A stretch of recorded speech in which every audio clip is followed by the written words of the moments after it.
血，不是你这种人。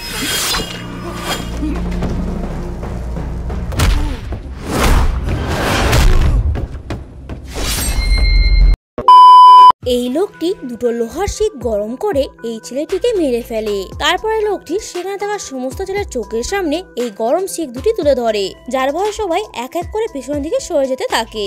কিন্তু একমাত্র এই বীর ছেলেটি ভয় না পেয়ে স্থির হয়ে দাঁড়িয়ে থাকে।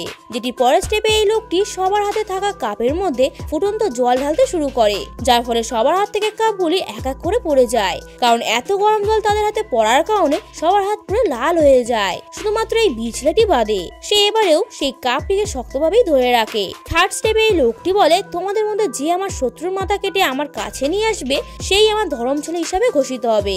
যার কিছুক্ষণ পরে এই বীর ছেলেটি চলে যায় সেই শত্রুটির ডেরায়। এবার এই ছেলেটির সাথে ওই শত্রুটির মধ্যে ভীষণ পরিমাণে যুদ্ধ লেগে যায়, যেটি চলাকালীন এই বীর ছেলেটি তাকে সেখানে থাকা একটি তরোয়ালের দিকে ঠেলে দেয়, যার ফলে তার ধর থেকে মাথা কেটে আলাদা হয়ে যায়। আর সেই কাটা মাথাটা নিয়ে এই লোকটির কাছে চলে আসে, যার পর থেকে লোকটি এই বীর ছেলেটিকে নিজের ধরম ছেলে বলে ঘোষণা করে।